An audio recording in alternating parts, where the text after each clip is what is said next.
Okay, look, I know you're devastated you didn't get the job that you were praying for and hoping for and really wishing that you would get.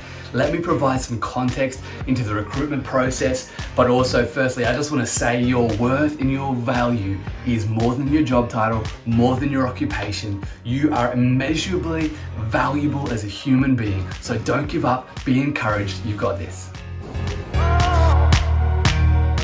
Okay, first thing, a little bit of context. I've had the opportunity to recruit for some of the largest global enterprises in the world, right down from the smallest startups just bootstrapping their initial MVP. And here's basically the role of a recruiter, whatever organization, is to help the hiring manager or the team go through this recruitment process, right from the inception of them needing that new staff member, whether it's a new staff member or a replacement.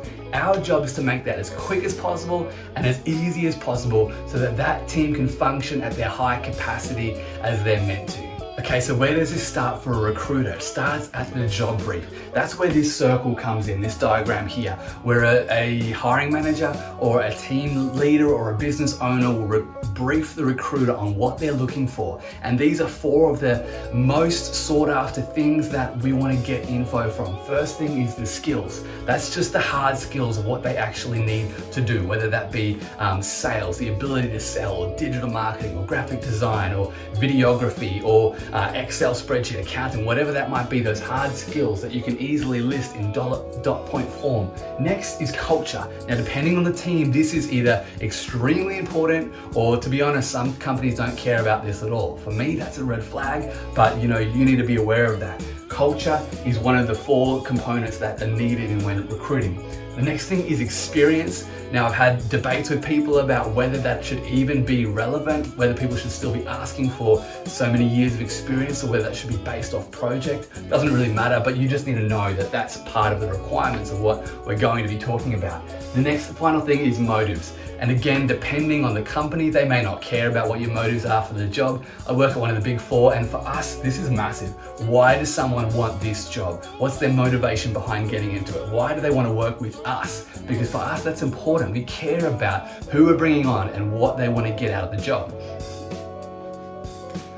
Okay, so after the brief is being taken, usually a recruiter will advertise on LinkedIn and whatever other job boards or postings might be specific to that industry and location. And if that is you and you've clicked apply on one of these jobs, you are then sitting in the top of this funnel. This is where the most people are in the whole process. Our job as recruiters is to whittle that down as quickly as possible, because we can't be spending half an hour per person in this pool to interview them in depth and find out everything about them. This is where it's pretty ruthless, to be honest. A bunch of you're gonna be getting just cut off initially from the job through the ATS, the applicant tracking system, the software that the recruiter's using. They're gonna automatically filter things that aren't relevant, and that'll immediately disqualify you without a second of consideration from a human. So I'm sorry, it is a bit brutal, but just so you know, that's the context behind what we're doing. Okay, next point, if you have made it through past the robot and you're getting assessed by a human, you need to be thinking in terms of 5 seconds or less. Okay, a recruiter has probably got somewhere between 50 to 200 CVs to manually look through and overview with their eyes and assess whether they're relevant or not. So they're not going to be spending 5 minutes reading every single word in your CV. They're going to be spending less than 5 seconds, quick scan, see whether you meet the basic bottom level requirements of the role. If yes, they might give you a tick and you can move forward down the funnel. If not, immediately disqualified, and they probably won't call you. They'll just send you an email letting you know, thank you so much.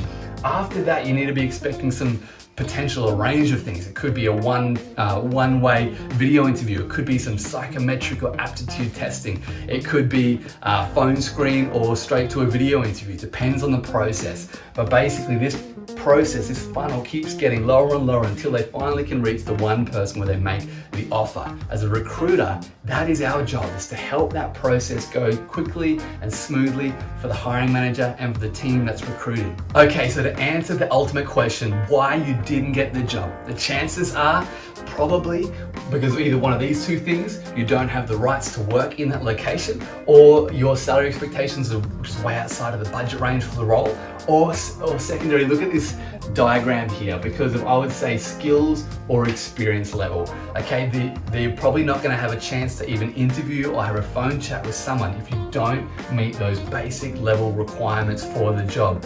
If that's still the case and you do meet those and you are still rejected, then there's a good chance you can actually try and approach the recruiter or the company to get some more specific feedback. And this is crucial. I guarantee you 90% of applicants don't do this. They don't follow up and they don't ask for feedback. If you do this, it puts you into the top 10% of applicants straight away. And if you ask for feedback, people are most generally really happy to give people constructive feedback that will help them down the track. There could be glaringly obvious things from a recruiter who's looking at your CV who can give you some quick tips where you as an applicant, it doesn't make any sense. It seems completely relevant to you, but it might be just missing the mark. Ask for feedback, follow up with an email, and that will help you keep refining your job. And remember, your worth is worth more than your job, your occupation, your title.